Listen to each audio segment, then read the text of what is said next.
Hello students आज हम आपका क्लास 12 मैथमेटिक्स में जो हमारी रिवीजन सीरीज चल रही है उसी को फर्दर प्रोसीड कर रहे हैं। आज हमारा लेक्चर नंबर 15 इसमें चल रहा है और इसमें हम प्रीवियस ईयर क्वेश्चंस को देख रहे हैं जो एग्जाम में पूछे जा चुके हैं। ठीक है ना, आपको एनसीईआरटी क्वेश्चंस तो मैंने करा ही दिए, किसी क्वेश्चन में प्रॉब्लम हो रही है तो आप उसे वहाँ जाकर तो देख ही सकते हैं। इन प्रीवियस ईयर में मेरे मोस्ट एक्सपेक्टेड क्वेश्चन और प्रीवियस ईयर क्वेश्चन को मैंने डाला है सीरीज में। अच्छा, एक बात आपको मैं बता दूं कि होता क्या है कि मैंने सोचा कि इस सीरीज़ के बीच में ही, क्योंकि प्रीवियस ईयर हमारे चल ही रहे हैं, मैंने सोचा कुछ मेरे भी इंपॉर्टेंट क्वेश्चन जो एनसीईआरटी में कराए जा चुके हैं एक बार वो भी मैं इसमें डाल दूं। तो जब मैंने कुछ अपने एनसीईआरटी क्वेश्चन इसमें डाले और बाद में जब मैंने देखा तो वो तो हूबहू मैच कर रहे थे आपके प्रीवियस ईयर में आए हुए क्वेश्चन से, यानी कि प्रीवियस ईयर में आए थे। तो एक अच्छी बात ये हो गई कि प्रीवियस ईयर में आए हुए क्वेश्चन और जो मैंने सोचा था कि मेरी तरफ से मोस्ट एक्सपेक्टेड क्वेश्चन वो एक ही जगह कोइंसाइड हो गए, तो ये अच्छी बात है। ठीक है ना, तो इसका मतलब ये हुआ कि जो मैंने आपको पहले भी बताए थे इंपॉर्टेंट क्वेश्चन वो वास्तव में इंपॉर्टेंट थे उसके बिहाफ पर, क्योंकि वो क्वेश्चंस में पूछे गए एग्जाम में। चलिए, एक पहला क्वेश्चन है, आप पहले नोट कर लीजिए। ये question exercise 6.3 application of derivative से है और बेसिकली आज हम कैलकुलस के क्वेश्चन नहीं देख रहे हैं। और ये एक्सरसाइज 6.3 से है normal and tangents. I think उसका क्वेश्चन नंबर 24 है, 24 ही शायद उसमें क्वेश्चन भी है। क्वेश्चन ये बोलता है, चलिए आप इसे देख लीजिए। Prove that the curves x is equal to y square and xy is equal to k cut at right angle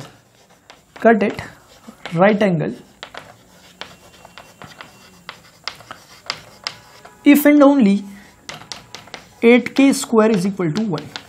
ये क्वेश्चन है। बोला गया है कि to curves x is equal to y square and xy is equal to k are orthogonal, then prove that it is only possible when 8k square is equal to 1। Orthogonal का मतलब होता है कि कभी 90 डिग्री पर कोई curves अगर cut करते हैं तो उसे ऑर्थोगोनल कहते हैं। कभी कभी लैंग्वेज ऐसी भी पूछी जा सकती है, ध्यान रखिएगा। सही लिखा हुआ मैंने, चलो ठीक है। तो स्टूडेंट्स एक बात सुन लें, ये एक पैराबोलिक कर्व है, ये एक रेक्टेंगुलर हाइपरबोलिक कर्व है, लेकिन इससे कोई फर्क नहीं पड़ता कि आपको कर्व की नॉलेज हो भी तो भी ये क्वेश्चन में ऐसा कुछ होता नहीं कि आपको कर्व बनाना भी आता, कुछ नहीं कर सकते। वो अच्छी बात है अपने आप के लिए, इंडिविजुअल के लिए। तो हमें ये प्रूव करना है कि अगर ये दोनों 90 डिग्री पर कट करते हो तो तब ये कंडीशन एप्लीकेबल है, या फिर इसका कन्वर्स भी ट्रू है कि अगर ये कंडीशन होती है तो फिर ये 90 डिग्री पर ही कट करते होंगे। कोई इसे कैसे भी सॉल्व कर सकता है। मैंने इसे कराया भी एक्सरसाइज में, अब मैं इसे करा रहा हूँ। मैं आपको पीछे इसके कॉन्सेप्ट भी बता दूं है क्या। 6.3 एक्सरसाइज में कुछ बातें ही सीखने लायक होती हैं, उसी पर फिर आपका अच्छा रिवीजन चलता है, उसी में आपको अच्छे प्रैक्टिस करवाते हैं क्वेश्चंस दे देकर। ठीक है, तो स्टूडेंट्स हमारे पास मैं आपको कुछ बातें बता रहा हूँ फटाफट। जैसे कोई ये दो कर्व रेंडमली मैंने ऐसे ले लिए, कैसे भी ये दो कर्व है, ये इंटरसेक्ट कर रहे हैं 90 डिग्री पर। इसका मीनिंग क्या हुआ? इसका मीनिंग हुआ कि कभी भी अगर दो कर्व्स के बीच का एंगल देखना हो तो असल में एंगल जब भी हम मेजर करते हैं, चाहे हम उसे यहाँ की बात करें या फिर हम 3 डायमेंशनल ज्योमेट्री में प्लेन्स के बीच का एंगल बोले, हर बार एंगल प्लेन के या फिर कर्व के बीच में कभी नहीं होता। एंगल हमेशा स्ट्रेट लाइन के बीच में बनता है। और स्ट्रेट लाइन यहाँ पर कैसे इंक्लूड होगी? वो ऐसे कि जब बोला गया कि दोनों के दोनों आपस में 90 डिग्री का एंगल बना रहे हैं, राइट एंगल पर कट कर रहे हैं, इसका मतलब ये हुआ कि जिस जगह पर ये कट करे, यानी पॉइंट ऑफ इंटरसेक्शन जहां पर है, उस जगह पर हुआ कुछ ऐसा होगा कि अगर मैं इस कर्व के रिगार्डिंग बात करूं, इस कर्व के रिगार्डिंग अगर मैं टेंजेंट ड्रॉ करूं तो वह ऐसा दिखेगा, जबकि मैं इस कर्व के लिए बात करूं तो टेंजेंट कुछ ऐसा दिखेगा। क्लियर है? इसका मतलब ये हुआ कि जो ये दो टेंजेंट्स बने डिफरेंट कर्व्स के, कहां पर? पॉइंट ऑफ इंटरसेक्शन में, इनके बीच का जो एंगल है वही एंगल होता है कर्व के कट करने पर या फिर कर्व के बीच का एंगल। दो कर्व्स ने कितना एंगल बनाया वो तभी पता चलता है जहां पर कर्व आपस में कट करते हैं। उस कटिंग पॉइंट पर जब आप दोनों के टेंजेंट्स के बीच में एंगल मेजरमेंट करते हैं तो वो जो एंगल होता है वही कर्व्स के बीच में एंगल होता है। और क्वेश्चन के अकॉर्डिंग ये एंगल 90 डिग्री है प्रोवाइडेड। मान लिया ये दो कर्व्स जो आपको दे रखे हैं, इन कर्व्स के नाम जो है, एक का नाम x is equal to y square, let's say इसे कह लेता हूं, और ये xy is equal to k वाला अपना ये हो गया, ये वाला xy is equal to k हो गया। क्लियर है? ठीक है। और दूसरा वाला आपको समझ में आ रहा होगा कि दूसरा वाला कर्व है, और ये मैंने इस पर टेंजेंट ड्रॉ किया था। ठीक है ना, इस तरह से। अब थोड़ा सा वो टेंजेंट जैसा लग नहीं रहा होगा, लेकिन अब लगेगा। ठीक है, थोड़ा समझ में आ रहा होगा आपको। एक कॉन्सेप्ट समझ में आया कि कर्व्स के बीच में एंगल नहीं बनता, एंगल हमेशा इंटरसेक्शन पर टेंजेंट से बीच में, समझ में आ गया। अच्छा, अब करना क्या, प्लानिंग क्या है हमारी? अच्छा, एक छोटा सा कॉन्सेप्ट है क्लास 11 का कि जब भी दो स्ट्रेट लाइन आपस में 90 डिग्री का एंगल बनाती है तो सीधे स्टूडेंट को समझ में आ जाता है कि यहाँ पर कंडीशन लग रही है स्लोप्स की। जब भी कभी दो लाइन आपस में परपेंडिकुलर होती है या 90 डिग्री का एंगल बनाती है, तो अगर इसका स्लोप m1 है और इसका स्लोप m2 है तो उनके स्लोप्स के बीच में ये रिलेशन होता है। ये वेल डिफाइंड और वेल डिराइव्ड है क्लास 11 से, लेकिन उसका जिक्र नहीं करेंगे। आराम से समझ में आ रही है बात, कोई बहुत बड़ी बात नहीं है, याद भी कर सकते हैं कुछ स्टूडेंट्स। तो जो slopes of individual the slopes of the line, the product of the slopes of line is equal to -1 जब हो जाता है तो इसका मतलब है कि lines are perpendicular to each other. तो ये कंडीशन होती है, कोई प्रॉब्लम तो नहीं है, ठीक है। तो यहाँ पर इसका क्या मतलब ये था, क्योंकि ये पहला पूरा का पूरा केस ही, क्वेश्चन ही, पूरी एक्सरसाइज ही आपकी स्लोप्स पर बेस्ड होती है। वैसे मैं आपको कुछ बात बताता हूँ, मेरी एक बात सुनने की कोशिश करना। हम स्लोप से समझते क्या है, जब कोई कर्व होता है, कर्व के किसी पॉइंट पर मान लिया एक टेंजेंट ड्रॉ करा, लेट से ये कर्व कुछ था, लेट से y इज इक्वल टू कुछ फंक्शन ऑफ x था, जैसे x² x³ कुछ भी था। आपने कुछ नहीं करना होता, dy बाई dx निकालना होता है, and it represents the slope of the curve. Slope of the curve को ये बताता है dy by dx। Similarly dy by dx slope of the curve को बताता है, जो कि वेरिएबल आता है अक्सर का मतलब स्ट्रेट लाइन को छोड़कर हमेशा वेरिएबल आता है, क्योंकि किसी भी कर्व के लिए उसका स्लोप लगातार वेरिएंट रहता है। आपको समझा देता हूँ मैं, एक बार मेरी बात समझोगे, एग्जाम्पल ही समझ लो, ऐसा करो, क्योंकि फिर ऐसा लगेगा कि कुछ याद करने वाली चीज़ थी। जैसे y इज इक्वल टू कोई x² ही था एक कर्व, तो dy बाई dx कितना का 2x। अब खुद ही देख लो कि x एक वेरिएबल है, इसलिए स्लोप लगातार बदलेगा। तो अब आप अगर ये पॉइंट चूज करते हो और ये पॉइंट मान लिया x1 y1 का पॉइंट रहा, तो अगर आप जैसे ही, तो ये क्या निकला basically, slope of the very good curve.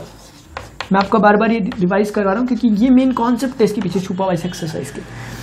अब जब मैं लिखता हूं कि slope of the curve at x1, y1, इसका मतलब ये होता है,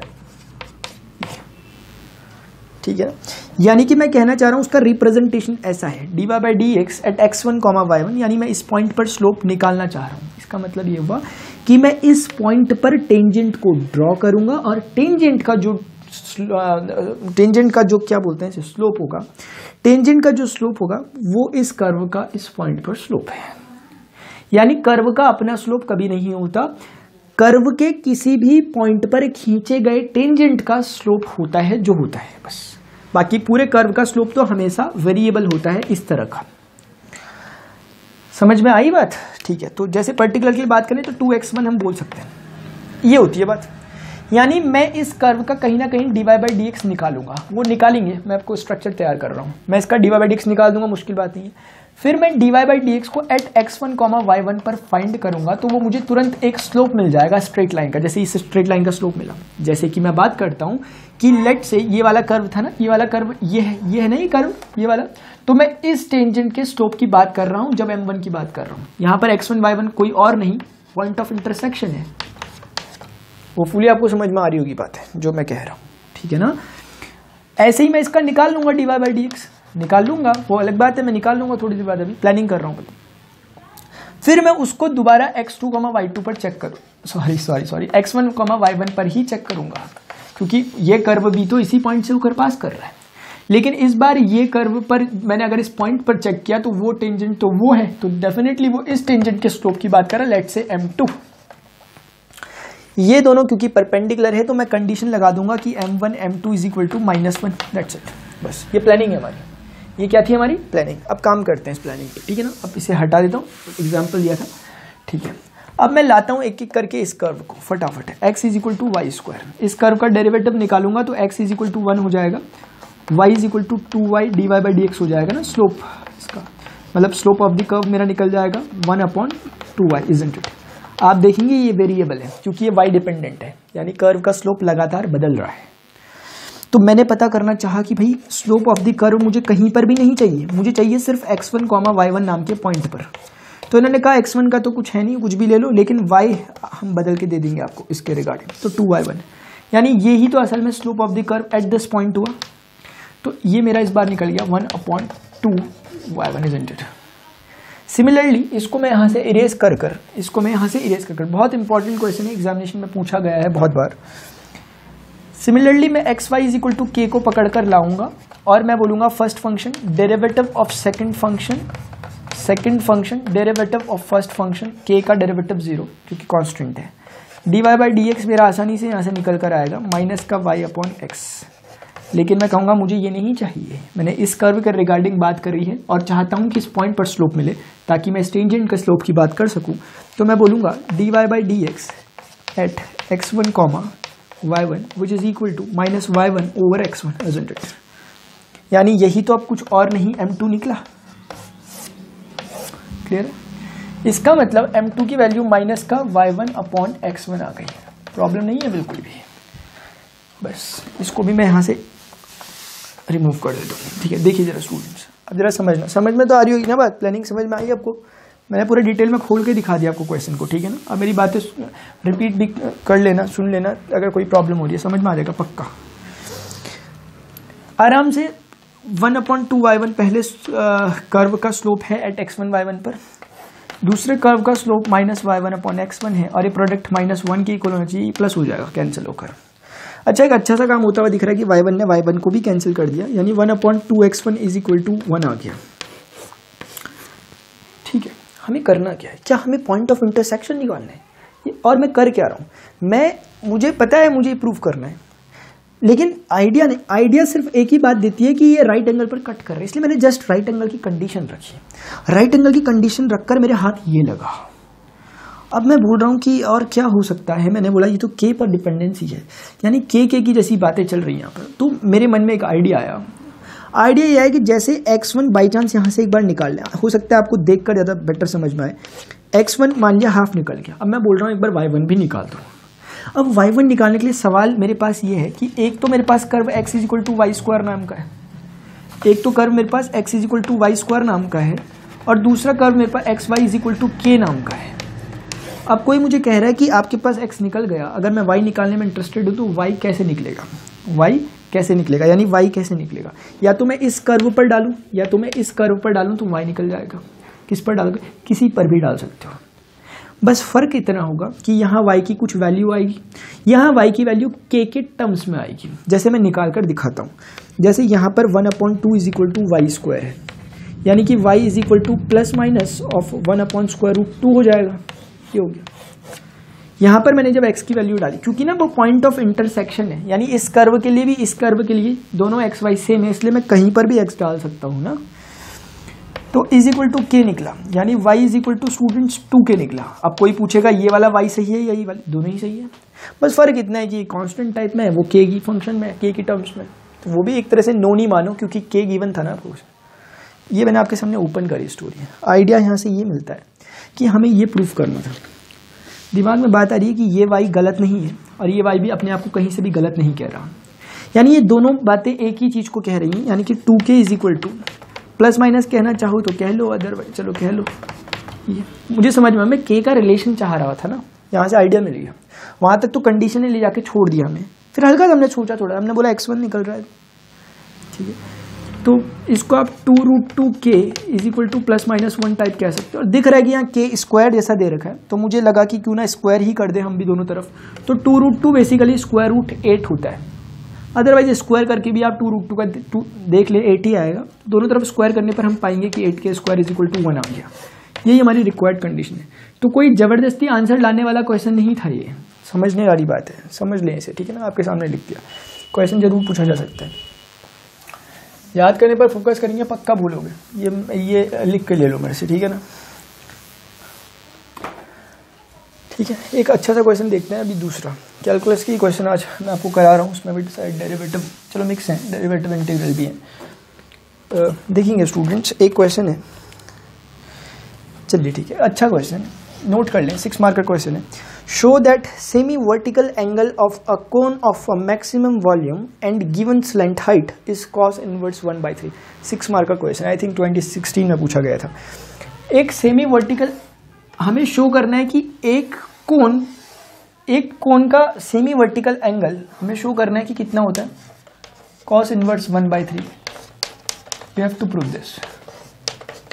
लेकिन कब बोला गया कि ये जो कोन है आपका, इस कोन का वॉल्यूम मैक्सिमम है, जब मैक्सिमम वॉल्यूम होता है और स्लेंट हाइट गिवन होती है, स्लेंट हाइट गिवन होती है, स्लेंट हाइट गिवन होती है, यानी कि L आपको गिवन रहता है। जब उस समय अगर स्लेंट हाइट गिवन हो, वॉल्यूम आपके पास मैक्सिमम हो, तो ये होता है। इसके मतलब बड़े भारी भारी अच्छे से मतलब है, क्योंकि जब ये कह रहे हैं कि स्लेंट हाइट गिवन है तो क्या मतलब, यानी कि एल कांस्टेंट है, ये मतलब हो इसका। ठीक है, अब मेरे बात सुनते हैं जरा। देखो वॉल्यूम क्या होता है, volume of a cone is what 1/3 pi r square into h, where r is the radius of this cross section and h is the perpendicular height of this right angle cone. ठीक है, और ये आपके पास slant height हो गई। बहुत sensible बातें होती हैं इस क्वेश्चन में, ठीक है ना। तो इसके जरिए आप बहुत सारे क्वेश्चन कर सकते हो, इसलिए मैं आपको बता रहा हूँ, इसी तरीके से सुन लेना जरा। सिर्फ यही क्वेश्चन कराना होता है, 1 सेकंड का काम है। ठीक है, चलो सुनते हैं। करते क्या है, जरा मेरी बात प्लीज सुनेंगे ध्यान से। मैं ये कहना चाह रहा हूँ कि जब भी, क्योंकि ना आपको इसे मैक्सिमाइज करना है, मैक्सिमाइज करते समय कहीं ना कहीं फंक्शन का डेरिवेटिव लिया जाता है। जैसे वॉल्यूम को मैक्सिमाइज करना है तो मैं डीवी बाई समथिंग लूंगा और उसे 0 के इक्वल कर दूंगा, है ना। अब क्वेश्चन ये है कि मैं डीवी बाई आर लूं या मैं डीवी बाई एच लूं, क्वेश्चन ये है। तो ऐसी कंडीशन में आप ले कुछ भी सकते हैं, लेकिन कंडीशन यह है कि ले तभी कुछ सकते हैं जब ये टोटल किसी एक ही का फंक्शन हो। यानी मैं कहना चाहता हूं कि क्योंकि आर और एच दोनों ही वेरिएबल है, क्योंकि कंडीशन सिर्फ स्लेंट हाइट पर लगी है कि एल गिवन है, यानी एल ही कांस्टेंट है, आर और एच दोनों वेरिएबल हैं। इसका मतलब आप डीवी बाई डी आर भी निकाल सकते हो, आप डीवी बाई डी एच भी निकाल सकते हो, दोनों निकाल सकते हो। लेकिन तभी निकाल सकते हो, देखो मैं एक टेक्निकल से टर्म पे आ रहा हूं, तो इसे देख के कंफ्यूज मत होना।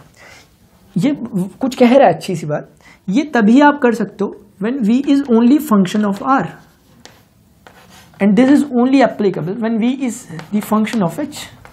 अब इसे देख के अजीब सा मत सोचना, ये कोई कंडीशन नहीं, याद नहीं करना है, तो मैंने अभी हाथों हाथ बना लिया। मैं ये कहना चाह रहा हूं कि या तो आपके पास 2 केसेस हैं, या तो वॉल्यूम को सिर्फ और सिर्फ r का फंक्शन बना दो ऐसा, तो उस समय क्योंकि वॉल्यूम पूरा r ही r होगा चारों तरफ, तो वेरिएबल भी r के रिस्पेक्ट में डिफरेंशिएट करोगे ना। दूसरा तरीका ये है कि आप वॉल्यूम को पूरा h ही h का फंक्शन बना दो, तो फिर आप h ही के रिस्पेक्ट में डिफरेंशिएट करोगे ना। ये काम आपके पास ये 2 कंडीशन। अच्छा, आपने बोला बना तो ले, लेकिन किससे बनाए, क्या बनाए, कहाँ से मिलेगा हमें प्रोडक्ट बनाने के लिए, ठीक है ना। रिएक्टेंट इस प्रोडक्ट को बनाने के लिए कहाँ से मिलेगा, तो वो मिलेगा आपको, कोई कंडीशन पक्का दी होगी। ये क्वेश्चन का ट्रेंड है, ये क्वेश्चन का फ्रेम है, हमेशा ऐसे ही पूछा जाता है। किसी चीज को मैक्सिमम करवा दिया जाता है और एक कंडीशन दी जाती है। देखो condition slant height is given, यानी कहना चाह रहा है कि स्लेंट हाइट की तरफ सोचना स्टार्ट करो। हमें तुरंत समझ में आया, अरे ये तो बहुत पुरानी थ्योरम है, पाइथागोरस कहते हैं इसे, L square is equal to H square plus are square. ये इसने आइडिया दे दिया कि मैं एच आर आर का एक रिलेशन हूँ, क्योंकि एल को तो एज अ कॉन्स्टेंट लो, ऐसे समझ लो h square plus are square is equal to 2, तो एच आर का रिलेशन मिला ना। ये रिलेशन मिलते ही हम एक को एलिमिनेट करवा लेंगे, तो फंक्शन किसी एक ही का बन जाएगा, और आपकी मर्जी है आप किसका बनाना चाहते हैं। यानी कि अगर मैं चाहता हूं कि मैं h को हटवा लूं, क्योंकि फिर r को हटवाने में स्क्वायर है थोड़ा सा प्रॉब्लम, बाकी आपकी मर्जी है, आपकी मर्जी, ठीक है, कुछ भी कर लेना, कुछ भी किसी को भी कभी भी हटा सकते हो। जैसे मैंने इसी को हटा दिया, मतलब मैं बोल रहा हूँ कि मैं इसी का फंक्शन बनाया, आपकी मर्जी, मैंने पहले ही कह दिया। कभी कभी स्टूडेंट याद करके बैठ जाते हैं कि r ही पर करना है इसे, h ही पर करना है, ऐसा कुछ नहीं है। यानी मैं चाहता हूं कि मेरा टोटल फंक्शन r का बन जाए, टोटल फंक्शन r का बन जाए, तो मैं r को तो वैसे का वैसे ही रहने दूंगा, h के साथ छेड़छाड़ करूंगा, h को मैं r की तरफ बना दूंगा, r का फंक्शन बना दूंगा। यानी h r का फंक्शन इस कंडीशन के अकॉर्डिंग, हमेशा कंडीशन मेंशन होगी, ध्यान देखना। ये बस हो गया ना h r का फंक्शन, बोलो ये बन नहीं गया r का फंक्शन। अब ये बन गया ना। अब ये जिसका भी फंक्शन बना हुआ है उसी पर आपको काम करना है, उसी का आपको डेरिवेटिव उसी के रिस्पेक्ट में निकालना है। अगर ये h का बना होता है h के रिस्पेक्ट में निकालते, टोटल वेरिएबल सिर्फ r है, l वेरिएबल नहीं है, ध्यान रखिए, क्योंकि l इज गिवन। तो मुझे ये करना है, मैंने π/3 को कॉमन ले लिया और मेरे पास r एक वेरिएबल है, और ये थिंग भी होल ही वेरिएबल हो गई। भले ही l एक कांस्टेंट क्वांटिटी है, लेकिन क्योंकि ओवरऑल थिंग ही है ना, उसके कारण वेरिएबल। जैसे कि अगर मैं कहूँ 1 एक कांस्टेंट है ना, क्या 1 - x भी कांस्टेंट है? नहीं, 1 - x वेरिएबल है। तो इसका मतलब अब मुझे इसमें फंक्शन का प्रोडक्ट लगाना चाहिए, first function second function. First function हो गया R square, derivative of this, तो मैं डायरेक्ट लिख रहा हूँ डेरिवेटिव सेकंड फंक्शन का, ये हो गया। चेन रूल लगा लेता हूँ इसमें, वो हो जाएगा -2r, चेन रूल लगाकर कितना हो गया, वेरी गुड, -2r। ये मेरे पास सेकंड फंक्शन हो गया। क्या हो गया, second function plus second function को मैंने लिखा ऐसे कर और डेरिवेटिव ऑफ फर्स्ट फंक्शन, यानी आर स्क्वायर का derivative is what with respect to R is 2r। मुझे समझ में आ गया कि भाई इसे मैक्सिमम करना था, और हम जानते हैं फॉर मैक्सिमम और minimum dv/dr is equal to, very good, 0 critical की कंडीशन है। यानी π/3 आपके लिए मैं अच्छा से सॉल्व कर रहा हूँ, आप भी ऐसा ही करेंगे अपने लिए भी, ठीक है ना। ये हो गया, ये आपस में मल्टीप्लाई माइनस का r³ बना दिया, इसको वहाँ ले लूँ तो सेम क्वांटिटी है, स्क्वायर रूट कैंसिल हो जाएंगे, तो इसका मतलब ये हो गया कि l² माइनस r², ये 2r। समझ गए आप बात को? आप समझे ये है कि ये वहाँ चला गया, और ये ऐसा ऐसा ऐसा ऐसा, और इज इक्वल टू 0, dv/dr 0 के इक्वल रखा फॉर मैक्सिमम। ये गायब होकर वहाँ 0 कर देगा अपने आप को, ये होल थिंग गायब कर देगी अपने आप को 0। समझ रहे हो कैसे गायब करती है? -r³ plus 2r into l²। अब आपकी मर्जी है, आप इसे कैसे कैसे सॉल्व करना चाहते हैं। 2r³, हाँ मैं एक काम चाहता हूँ इसमें करना, मैं ऐसा कर लेता हूँ, सिंपल करने वाली बात है, मैं इसमें r को कॉमन ले लेता हूँ, क्योंकि r कॉमन आ रहा है बढ़िया सा, तो माइनस का r² यहाँ बच जाएगा, यहाँ पर क्योंकि r कॉमन आ गया तो प्लस का 2 बचेगा, और अंदर पे l² माइनस r² बचेगा, और होल में 0 हो जाएगा, क्योंकि रेडियस 0 तो है नहीं, तो इसलिए ये भी गायब हो गया, यानी ये चीज़ 0 होगी। सॉल्व करने से समझ में आ रही है बात? मैंने कोई बड़ा काम नहीं किया, मैंने सिंप्लीफाई किया, r कॉमन ले लिया। इसको सॉल्व कर लो थोड़ा, 2l² minus 2r² minus r² is equal to 0, तो 2l² minus 3r² is equal to 0, यानी 2l² is equal to 3r²। अच्छा, आप सोच रहे होंगे कि हमें जो निकालना है उस तरफ तो मैं ध्यान नहीं दे रहा। असल में जो निकालना है उस पर एकदम से नहीं पहुंच जाओगे ना आप। आपको जो इन्फॉर्मेशन दी है, अगर वो काम की है तो उससे काम करना स्टार्ट करो, अपने आप पहुंच जाओगे। जैसे हमने बोला था मैक्सिमम है, तो हमने मैक्सिमम बना दिया, मैक्सिमम बनाते बनाते हम यहाँ पर पहुंचे। अब मैं थोड़ा सा रब कर रहा हूँ, फिर आगे की बात करता हूँ ताकि क्लियर हो जाए। थोड़ा हटा रहा हूँ, ठीक है। कैलकुलेशन मेरे पास ये कंडीशन है, अब क्या कर लेंगे हम? हमें समझ में आया कि इसने सेमी वर्टिकल एंगल के बारे में बोला था कि वो इतना होना चाहिए, यानी कॉस जैसा कुछ दिख रहा है। तो मेरे मन में एक आइडिया है, मैंने लगा क्यों ना कॉस थीटा निकाल के देख ही ले कि भाई ये लगता कैसा होगा। ये बेस है, ये हाइपोटेनस है, that means ratio of H and L. ये हो गया, यानी मुझे कॉस थीटा निकालना है तो h/l चाहिए। और हम इसलिए इतना काम कर रहे हैं ना स्टूडेंट्स, हम इसलिए क्योंकि मेरी बात जरा सुनने की कोशिश करें। अगर मैक्सिमम वॉल्यूम है तो एंगल फिक्स टाइप होगा ना, कांस्टेंट टाइप का। तो इसे कांस्टेंट बनाने के लिए आप कहीं ना कहीं एच एल का एक रिलेशन टाइप चाहिए। आपका ये रिलेशन ना आर एंड एल का रिलेशन आया है। अब होता क्या है कि अगर आप इसे dv/dh कर करते ना, तो आपका एकदम से रिलेशन LH का ही आ जाता। मैंने जानबूझकर वैसा नहीं किया, क्योंकि उससे LH का रिलेशन आ जाता तो आप डायरेक्ट रख लेते और आप बोल देते आंसर आ गया। लेकिन अभी मैं बोल रहा हूँ ऐसी कंडीशन भी तो हो सकती है ना कभी, आप पहले से थोड़ा ना पता होगा आपको कि क्या करना है आपको। जैसे मैं बिल्कुल आपके साथ नेचुरली कर रहा हूँ काम। तो अब मैं क्या करूंगा, मुझे पता चल गया कि इससे कोई ज़्यादा फायदा है नहीं, क्योंकि मुझे कॉस थीटा चाहिए और कॉस थीटा में एच एल का रिलेशन चाहिए। तो मैं बोलूँगा कोई बड़ी बात नहीं है, 2l² इज इक्वल टू जो 3r² है, इसमें मैं अब एल एच का रिलेशन चाहूँगा एल आर की जगह, क्योंकि एल तो कांस्टेंट है, वो तो रहेगा ही कांस्टेंट। एक बार आर की टर्म्स में आया, एक बार कांस्टेंट को एच की टर्म्स में लाना मैं चाहूँगा, तो मैं आर को रिप्लेस कर दूंगा, और आर मेरा वहाँ से रिप्लेस हो सकता है। कितना हो गया, R is equal to l² minus h²। थोड़ा सा सॉल्व कर लूँगा, 2l² वो माइनस 3l² आ जाएगा, इधर आ जाएगा, और वहाँ माइनस का 3h² बचेगा। यानी कुल मिलाकर आप देख रहे हो कि l² is equal to h² हो गया। ठीक है ना, कितना हो गया, l² is equal to h² हो गया क्या? एक बार मैं भी चेक कर लूँ अपने आप में, ठीक है ना। 2l² is equal to 3r², 3l² वो इधर आके माइनस 3l² हो गया, और वो वहाँ जाके, अच्छा ये गलत कर दिया ना मैंने, ये कितना हो गया देखो, यहाँ देखो माइनस का l² और यहाँ पर बचा माइनस का 3h², यानी ये रिलेशन आया l² 3h² में। आराम से कुछ नहीं करना, वहाँ काम कर लो, क्योंकि हमें कहीं ना कहीं कॉस थीटा निकालना है ना, तभी तो हम थीटा निकाल पाएंगे। समझते हैं आप, क्लास 12th में पढ़ते हैं ना, ठीक है। तो यहाँ से आप बोल भी सकते हैं कि भाई h/l हुआ क्या, h/h²/l² बेसिकली आपका कितना हो गया, 1/3। अगर आप इसे देखें ध्यान से तो यहीं से, और अगर मैं स्क्वायर रूट ले लूँ दोनों जगह, तो ये 1/√3 टाइप का आ जाएगा, यानी कि बेसिकली 1/√3 बोल देना चाहिए। आ गया, तो मैं तो सीधे यहाँ 1/√3 बोल सकता हूँ, ठीक है ना।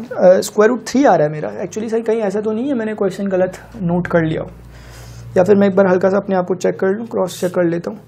ठीक है, तो h बाई एल 1/√3 आ रहा है, यानी cos थीटा 1/√3 आ रहा है, यानी theta is equal to cos inverse 1/√3 आ रहा है। मुझे लगता है मैंने क्वेश्चन गलत नोट कर लिया होगा शायद, क्योंकि मैंने 1/3 लिखा है, लेकिन मैं हल्का सा चेक करना चाहूँगा कि क्या मैं सही कह रहा हूँ।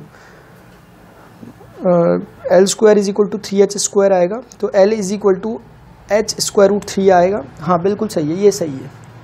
हो सकता है एनसीईआरटी में कहीं आपको दिखे तो देख लेना, वरना मैं ही खुद बता दूंगा अगर ऐसा गलत हुआ तो।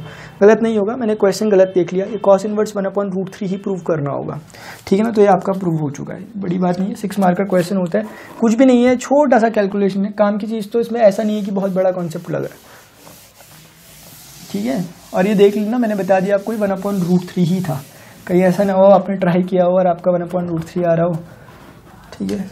चलो ठीक है, आगे देखते हैं।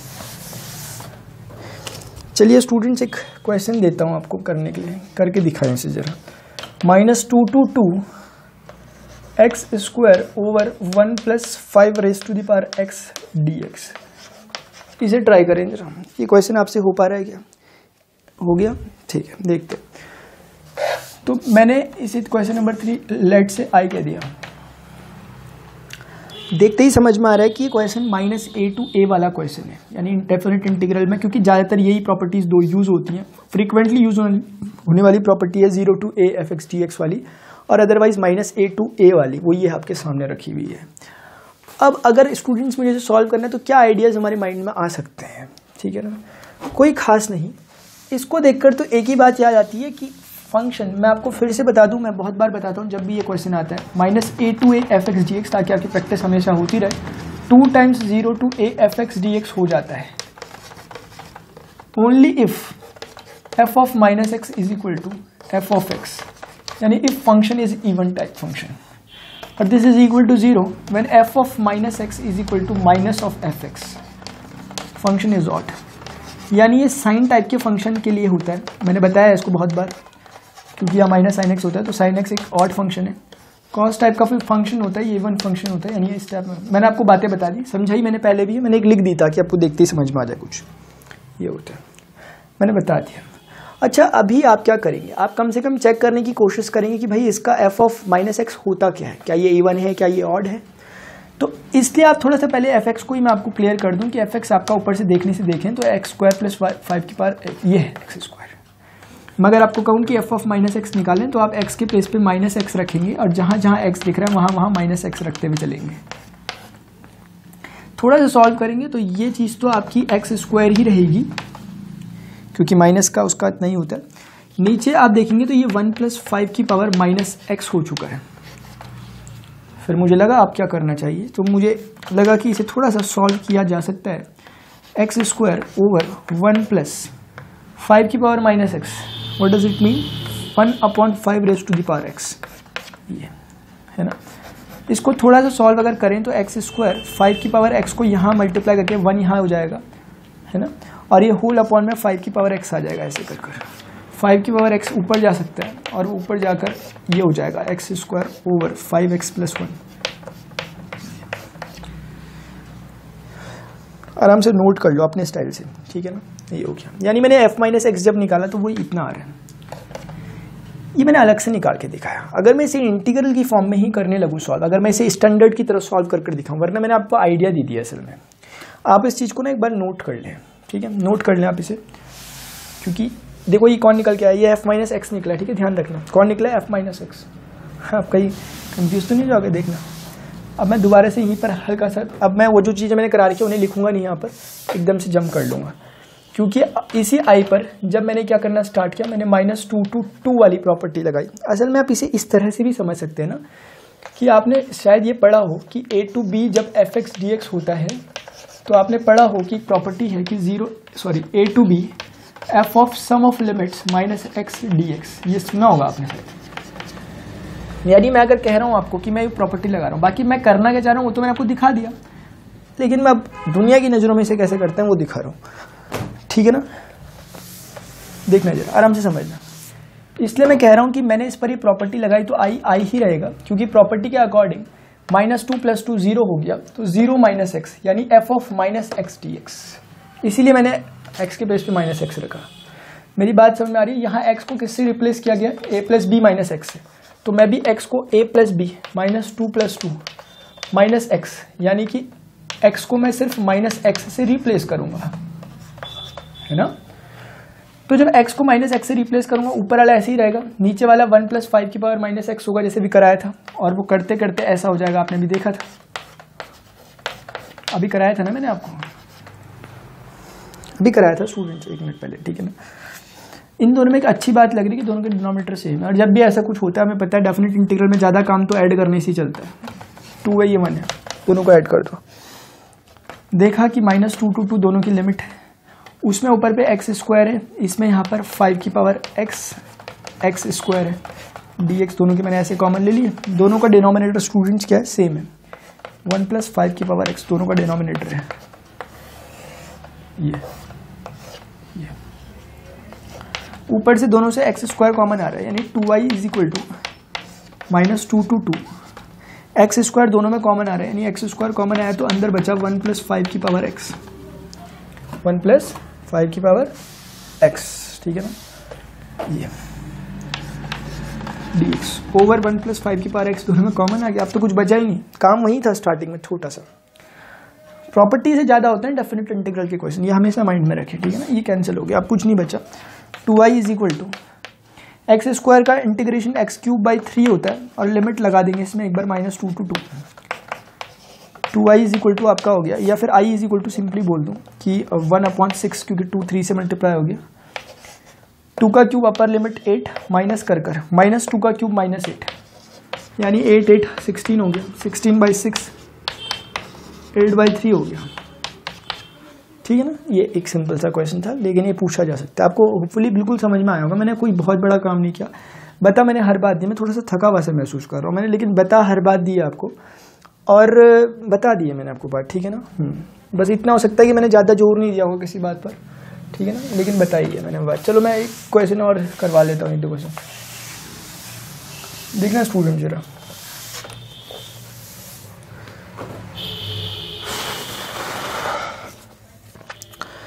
एक क्वेश्चन कराता हूँ आपको, लिखा हुआ है, कौन सा नंबर है? 4th क्वेश्चन है क्या? देखना जरा, ठीक है स्टूडेंट्स, आराम से। एक क्वेश्चन है, और ये अच्छा क्वेश्चन है। बोला गया find the particular solution of this differential equation -x + y cos x। Exam में आया हुआ क्वेश्चन है, आई थिंक 2016 में आया हुआ है। 1 + sin x एट 0,1 पर, ठीक है। अब हमें पता है कि जब भी डिफरेंशियल इक्वेशन को सॉल्व किया जाता है तो हमें सबसे पहले आइडेंटिफाई करना होता है कि कौन सी चीज़ इसमें लग रही है, यानी क्या ये होमोजीनियस डिफरेंशियल है, क्या ये सेपरेबल वेरिएबल है, क्या ये लीनियर डिफरेंशियल इक्वेशन है। इन तीन में से कोई चौथा आपके पास होता नहीं इस क्लास में फिलहाल, ठीक है ना, हमें यही करना पड़ता है। तो सॉरी, तो स्टूडेंट्स ये हमें करना है, ठीक है। तो अभी मुझे समझ में आ रहा है, और आप भी कोशिश करें समझने की, क्योंकि वेरिएबल सेपरेबल तो मुझे लग नहीं रहा कहीं से भी, वेरिएबल सेपरेबल ये नहीं है, क्योंकि आप x को अलग y को अलग नहीं कर सकते। होमोजेनियस डिफरेंशियल इक्वेशन भी ये नहीं है, क्योंकि ये क्या है अजीब सा, 1 की पावर कुछ, यहाँ x की पावर 1 है, यहाँ x की पावर कुछ भी नहीं, ये तीसरे में जा रही है। तीसरा ही डेफिनेटली होगा, कि चौथा आपकी क्लास में होता नहीं है ना, तो इसलिए आप बड़े अच्छे तरीके से समझ जाएंगे बात को। सीधे देखा कीजिए कि कौन सा नहीं है, ये देखने से अच्छा कि कौन सा है, ठीक है। तो लास्ट में आपको एक ही बचेगा, ये नेगेटिव साइन है, ध्यान रखना। तो मैं इसे लीनियर की फॉर्म में लाकर देखता हूँ, लीनियर डिफरेंशियल इक्वेशन। तो 1 + sin x, और चाहो तो चलो ऐसे ही कर लो, इसे ऐसे भी मत करो, ऐसे कर लो, ये ज़्यादा अच्छा रहेगा। -x ओवर 1 + sin x, मैं स्प्लिट कर रहा हूँ, माइनस इसके साथ भी जाएगा, तो -cos x over 1 + sin x, ये है ना बात। इससे और क्लैरिटी आ गई। ये अब देखते ही शायद समझ में आ गया होगा आपको कि लीनियर डिफरेंशियल इक्वेशन है। यानी स्टूडेंट्स dy/dx, उस माइनस वाले को उठा के अगर मैं इधर ले आऊं, अब तो मैं फॉर्म बना रहा हूं और आप भी समझ गए होंगे कि फॉर्म बन गई लीनियर डिफरेंशियल इक्वेशन की, is equal to -x over 1 + sin x। ये हो गया, देख लीजिए। अच्छा, तभी मैं कहूँ ये गलत कैसे हो गया, cos x है, ठीक है ना। अब आप देख सकते हैं कि ये p की तरफ बोल सकते हैं, इसे एज अ q की तरफ बोल सकते हैं, और ध्यान देने लायक बात है कि p फंक्शन ऑफ x है वास्तव में, और q भी फंक्शन ऑफ x है, बिल्कुल सही हो गया। क्योंकि अब ये dy/dx plus px is equal to q, मतलब ये x ना, मतलब ये x समझ रहे हो आप, ये फंक्शन ऑफ एक्स है लेकिन मल्टीप्लाई वाई के साथ हो रखा है, समझते हैं आप इस बात को, ठीक है। ऐसी सिचुएशन में हम क्या करते हैं, ऐसी सिचुएशन में हम देखते हैं कि अपना, पहले मैं सीधे सीधे कंपैरिजन कर लेता हूँ कि कंपैरिजन से मुझे समझ में आया कि जो मेरा p है वो cos x over 1 plus sine x है, इजंट इट, ये है, और q मेरा कौन है, q मेरा समझ में आया minus x over 1 plus sine x, isn't it. इसके बाद आसान होता है काम, सिर्फ आइडेंटिफाई करना होता है, और 3 ही हमारी क्लास में होते हैं। करिए स्टूडेंट्स आराम से, हमें पता है कि इंटीग्रेशन फैक्टर हमें निकालना होता है, और हम कहते हैं e की पावर, वो क्या होता है e की पावर p dx, और हम जब करेंगे e की पावर p यानी कि cos x over 1 plus sine x dx, और ये कोई बहुत मुश्किल इंटीग्रेशन कभी भी नहीं होता, जब भी इंटीग्रेशन फैक्टर में आता है तो शॉर्ट इंटीग्रेशन आते हैं हमेशा। तो 1 प्लस साइन एक्स 7.2 एक्सरसाइज का आप समझ सकते हैं, ऐसे सब्सटीट्यूशंस आया, लेट्स से t, तो cos x dx is equal to कितना हो जाएगा students, yes of course dt, यानी कि cos x dx मेरा डेफिनेटली dt हो गया ऐसे कर कर, और नीचे वाली थिंग t हो गई, यानी कि मेरा आंसर e की पावर log t आ गया, और t के प्लेस पे मैं 1 प्लस साइन एक्स बोल सकता हूँ, और ये बेस में e रहता है हमें पता है, और मैंने आपको बहुत बार ये बात बताई है कि e log बेस e और x में ये जो आर्ग्यूमेंट रहता है ये बेस के साथ शिफ्ट हो सकता है, इंटरचेंज हो सकता है, तो x तो वहीं रहेगा, log e यहाँ आ जाएगा, ये e हो जाएगा, और हम जानते हैं कि इसका आंसर 1 होता है, तो x की पावर 1 का आंसर x ही हो जाएगा। इन शॉर्ट में कि e की पावर जब भी log ऑफ समथिंग लिखा रहता है तो उसका आंसर सिर्फ वही रहता है। ये अपने पास इंटीग्रेशन फैक्टर निकल कर आ गया, ठीक है ना, ठीक है। और हम जानते हैं कि अब कुछ भी नहीं है, ये क्वेश्चन आते हैं, बताइए अब 4-6 मार्कर में, ठीक है ना, y into I F is equal to I F into Q D X, Y into I F कितना है 1 plus sine X is equal to 1 plus sine X times Q की वैल्यू, देखो ऐसे ही होता है हमेशा, क्यू की वैल्यू कितनी है माइनस एक्स अपॉन 1 प्लस, मतलब टफ नहीं आता इसमें हल्का सा नॉलेज दिखते हैं आपका, कोई ऐसा नहीं कि डिफरेंशिएशन इंटीग्रेशन बहुत हार्ड आते हैं, ऐसे ही आते हैं कि हमेशा ये हो जाए।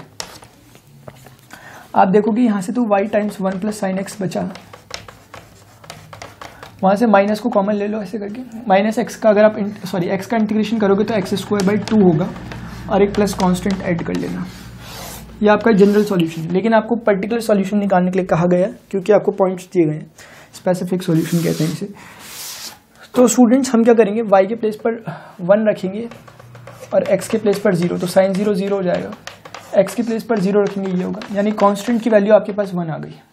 कांस्टेंट की वैल्यू अगर 1 आ गई वापस डाल दो उस इक्वेशन में, 1 प्लस साइन एक्स, कांस्टेंट की वैल्यू क्योंकि कितनी आ गई बोला आपने, अच्छा 1 आ गई, ठीक है, ये हो गया, ज़्यादा सॉल्व करने की जरूरत नहीं, ये आपका